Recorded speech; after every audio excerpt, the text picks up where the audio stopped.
with that, we're going to get started with the presentations, and why don't you guys welcome RepStartups up to the stage.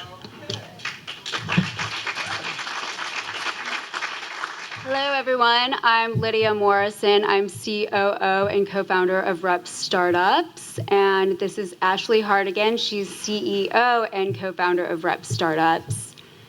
All right, so a little bit right before we go into what we do, if there's any startup people in here or college students, other than our intern, Sandy, definitely come see us over at the Ainsworth. We'd love to chat with you. All right, so back to RepStartups and what we do. RepStartups, we're a recruiting app whose mission is to improve job platforms for college students and startups so that they can better show what matters to them the most: their values, their purpose, authenticity, and really their personality. So what is it about students and startups? Well, they're a match made in heaven. I mean, they're very similar, and they are our future. They're optimistic, they're resourceful, they're adaptable, they're creative, they're technically savvy, obviously. They want to change the world, they work with a sense of purpose. They really value this sense of company culture, and they're at the forefront of trends and embrace innovation. However, there's this grim reality for both of them, and it's that traditional job platforms just are not aligned with the main characteristics of startups and students.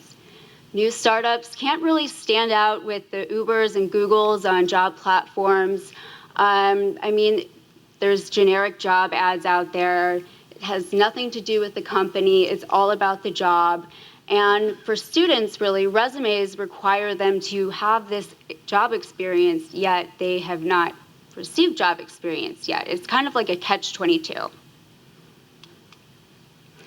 So what are we doing about it? Well, RepStartups, we've created a visual career app specifically designed to connect startups and college students for on-campus internships and brand ambassador programs.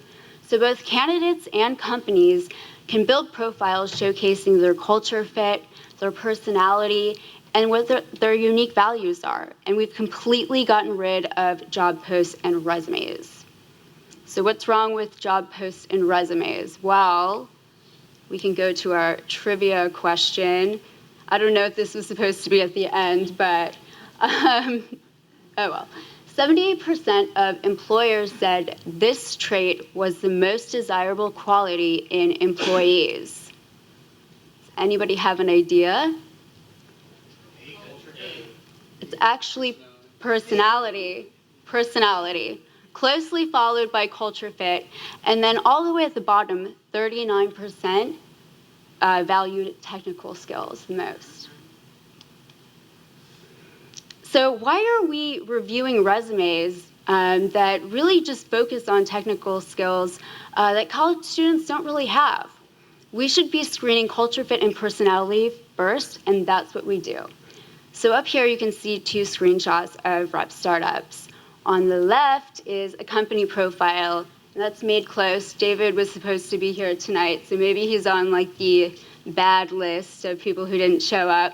But Made Close can upload photos of their culture, products and services, their team, and they can give a little bit of more information about how they're changing the world. And then on the right side, you have your student profiles. And students can upload pictures of their hobbies, their interests, projects that they've worked on during college.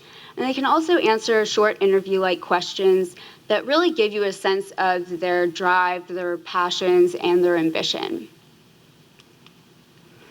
So you've probably seen a lot of new career apps out there, and they're all great in their own mind, but really we are the only ones who are combining all four of these progressive changes in the recruiting industry.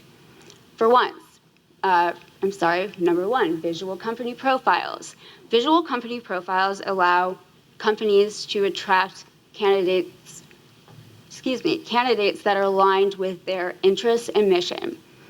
We're also targeting millennials only.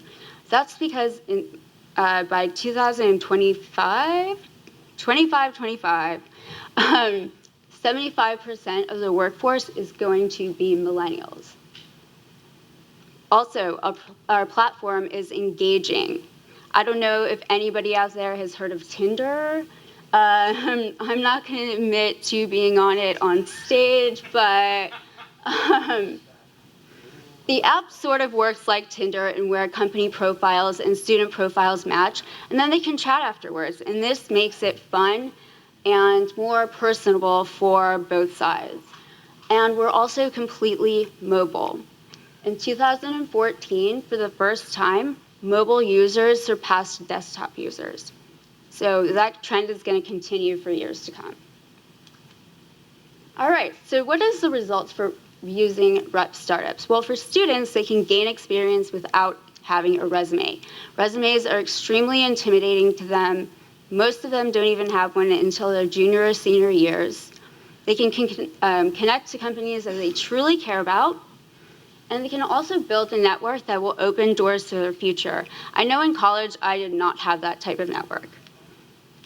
But about for companies and any startups in the audience, well, they can easily connect to students passionate about their mission.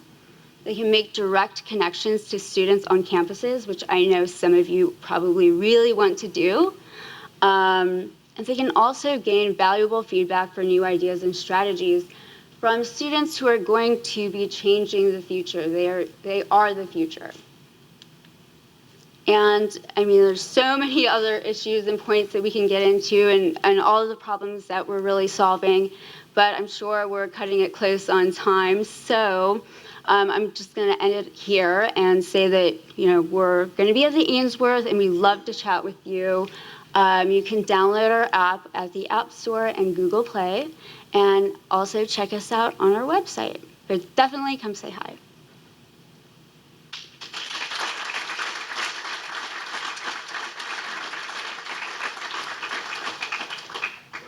I have a question.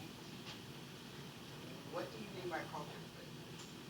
So a lot of the times a company, if they're screening for someone who will really fit their founder's personality, I think that's a big thing now. Like Google has a very certain size of their office, and they're looking for people who fit in. Especially when you're a small company and there's only maybe 10 to 15 employees, it's really important that that person is going to fit in and jive with the culture that you've already started to establish. Thank you. Any other questions? Yes, over there. So we already launched, so we're available on both stores.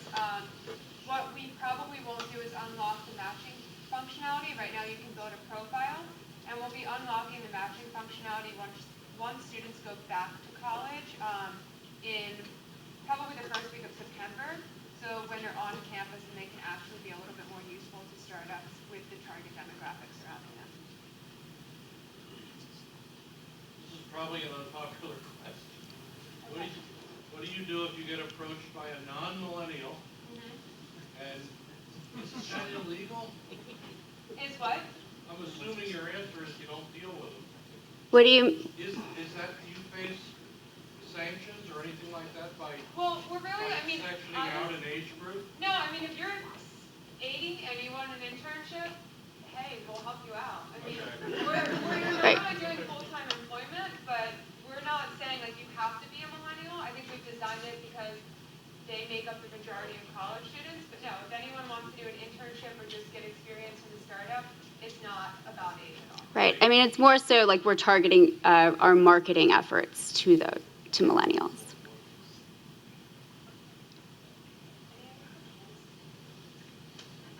Yes. What are your current marketing efforts? What universities are you looking to get into, or are you currently in? So right now we've been mainly working with career centers because it's during the summer, so college kids aren't really on campus as much. We're working with schools anywhere from Penn State right now to Northwestern to Dartmouth to Georgetown, TCNJ. We're looking at USC is probably the furthest. Syracuse too, yeah. Syracuse is doing a lot for us as well. So it kind of varies between some smaller schools. I'm from New Jersey, so a lot of New Jersey schools, but then we're doing huge state schools to sort of more Ivy to smaller schools throughout the country. Okay. And on the startup side, on the business side, So a lot of our startups that we've sort of gotten on board so far have come from a lot of events like this or people that we've known in the city. I think now we're still looking to target that. We're also looking to target some startups that have raised a bit more money and can kind of, I guess, maintain a lot of students that they can actually have a formal internship program and really help them. So that varies, again, from very early stage to more of a brand you've probably heard of. Yes. So I'm assuming you guys are pretty early stage, right? So what are your goals in terms of funding and in terms of customers for the next 6 months? So what does success look like in 6 months on those two metrics?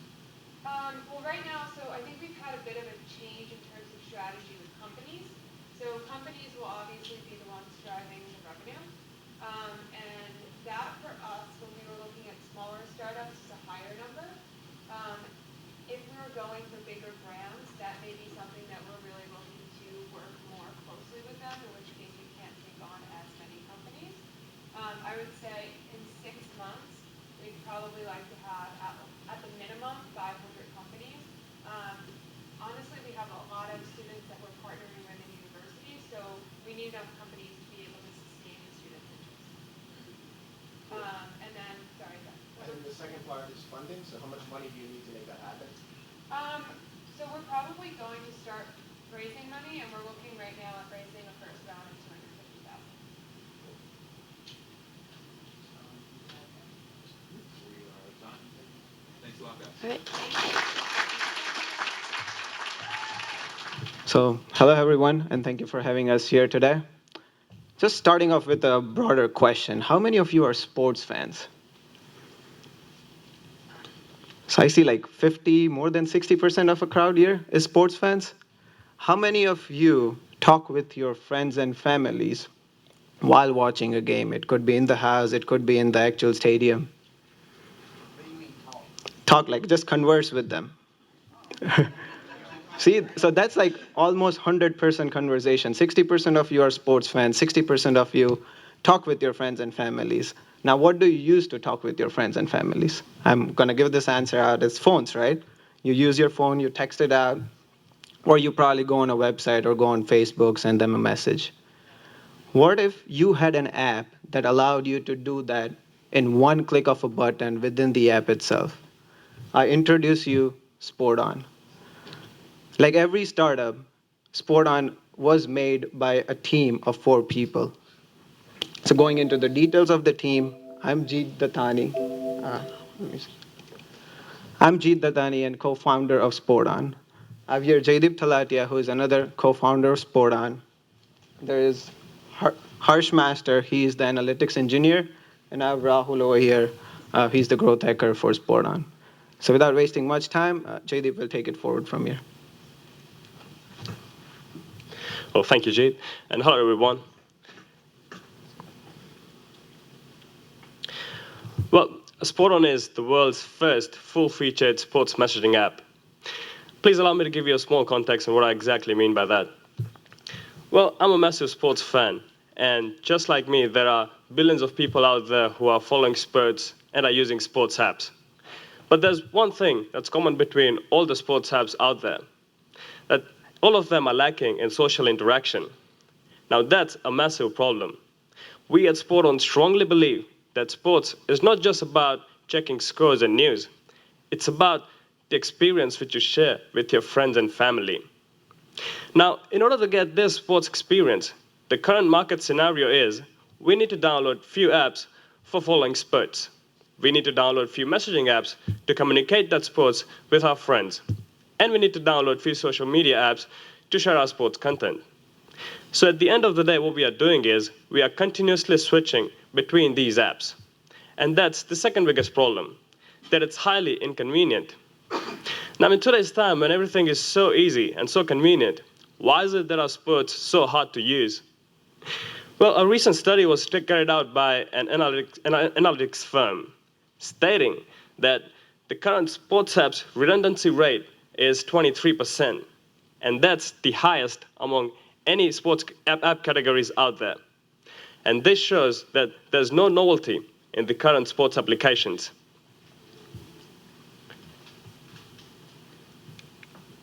Now, this was the main problem which is we are having in sports industry. Now, Raul will take over and explain about the solution which SportOn is offering. So one of the biggest problems that we noticed when building this application and the conception of the idea was that we always don't get time, given our busy and hectic lifestyle, to watch the games we want with the people we want. As some of my friends in the crowd can attest, gone are the days when we could just sit in college, take Sundays off, and watch football and just waste the whole day. So we always found that we're always on the move, yet we still want to be able to talk about sports, engage with each other in conversation, trash talk. And SportOn was the proposed solution to do this. So when we said we're the world's first full-featured sports messaging application, the unique ecosystem that we built in the application, we called it the crowd. What the crowd enables you to do is add a bunch of your friends. Let's say I'm a huge Giants fan, and a lot of my buddies are Giants fans. We want to be able to follow the game together, but I'm traveling. These guys are back in New Jersey, and I still want to be able to be there with them and live the game experience with them. I'll create a crowd. I'll add these guys to the crowd and add the particular Giants game that I want to follow to that crowd. So the top portion of the screen enables me to follow the live happenings of the game: touchdowns, penalties, field goals, injuries, news, anything.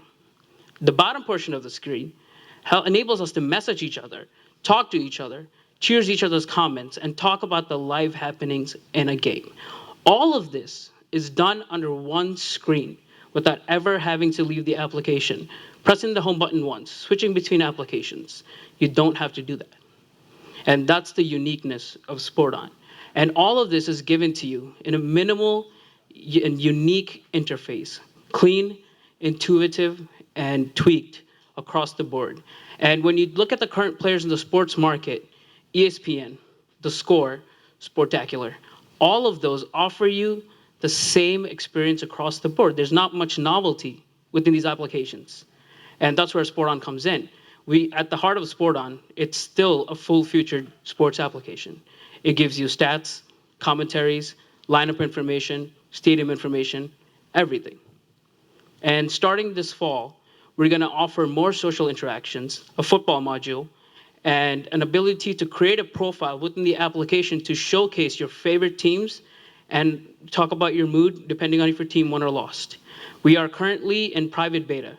Towards the end of July, we're launching open beta, and hopefully, and most probably, by September, at the time of the NFL launch, we're going to do a full-scale launch in America, and the plan is by the end of the year to launch globally.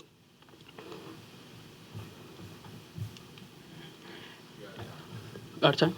Okay.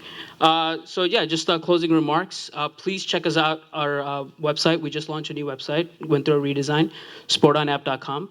One quick clarification. Just Jaydeep is from Australia. The three of us, we're down Turnpike Exit 9. We went to Rutgers University. So yeah. Thank you for taking the time to check us out. Thank you to New Jersey Tech for giving us this opportunity.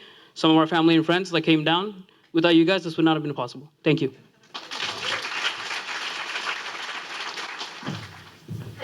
Awesome. Feeling kind of lonely up here all by myself tonight. My co-founders send their regrets. They're both with their kids who are home from camp, so I am manning the fort for Preeline tonight. But I'm really excited to show you guys our platform today. So Preeline, we're a social community of trendsetters where our members can actually engage in conversation and find inspiration around future fashions, right? So they're able to see future merchandise that's yet to arrive in stores and pitch out polls to their community or questions to their community about what they think will be trending in future seasons. From that engagement that our community has with those products, our partner brands can then get really smart about knowing who their customer is, where they are, and what products they're most excited about. So they're getting a lot smarter about their inventory buys, their inventory allocation, and their marketing spend, which can effectively help them improve their margins. So the problem that we saw in the industry, my co-founders collectively, they have about 50 years of experience in the fashion industry. And they've noticed that there's a change that's occurred, and brands are finding it increasingly difficult to connect with their consumer. So if you walk into a Bloomingdale's today, you will not find a dearth of inventory, right? Those floors are packed with merchandise, and yet they're finding it increasingly difficult to move that merchandise off the floors, and they're putting it on deep, deep discounts. At the same time, the consumer is engaging with them in a different way. So what's happening here is that brands are sitting around a board table anywhere between 6 to 12 months before the merchandise arrives in stores, and they're deciding what they're going to put in the stores, right? So they say, you know what? Orange is going to be the color for this fall. So I think we're going to invest in orange, and we're just going to go heavy into that. Then when it arrives in stores, right, they're trying to brainwash us to accept that orange is, in fact, the new color, right? But really, the new digital consumer, they know what they want, right? As a millennial consumer myself, I hate push advertising, I hate pop-ups, and I want to engage with brands on, a deeper level, more of a lifestyle level. I want to be included in the conversation. That's why I follow bloggers, that's why I follow social influencers, because I want to be part of the lifestyle. So our solution with Preeline is to connect the two. We call it inverting B2C, right? Bringing the consumer into this discussion that brands are having pre-season and engaging them up front, right? They want to be part of this discussion, so why don't we include them in it and get smarter as brands about what we're putting in stores so that it reflects what the consumer actually wants, so we don't have to be push marketing merchandise to them. So this is our platform today. We have the front end, right, which is the social platform. You can connect with other users, you can pitch out polls, you can love product, you can hate products. It's a very social, engaging platform. On top of this, we're igniting excitement about that future inventory. So when it arrives in stores, just like the Apple Watch, people are talking about it before it arrives, so they're going into stores and buying it at full price, right? On the back end of our website, this is a live back end that we have for all of our partner brands. They're able to, in real time, see how consumers are reacting to their products. So they can see who those consumers are, where they are, and then what products are performing the best. So I know we wanted to go through a poll today, so I thought I would do a little case study with you guys. This is Preeline Polls. This is part of our site right now. And I just wanted to do a little case study with you guys to see what you thought. Plaid is a trending discussion right now on our platform. So how many of you guys think that it's street style chic? You think you're going to wear it on the streets for the fall season? I have one. Okay, two. How many of you think that it's a prep school uniform? Let's leave it at the boarding school. I'm really not getting much here, guys. Come on. You got to vote on something. All right, and then how many of you think it's just a terrible trend, leave the plaid for the lumberjacks? Okay, awesome. So this is amazing, right? When we went in and talked with one of our partner brands, they said that it's going to be street style chic. And I clearly only got 2 of you saying yes to that. So our point is, go out and ask, right? If I just went out and asked you guys, I would pull it out of the boardroom and I would know that a lot of you guys actually think that plaid is best left for the lumberjacks. So congratulations to you guys, you're trendsetters. So this is our team here. Very strong team. Half of us are from the fashion industry, half of us are from the tech side. So it's a good combination. I'm really excited to get to know you guys better. You can visit the website if you want to start a discussion about trending merchandise. Please visit it at preeline.com, and our social handle is mypreeline if you want to tweet out to us. Good.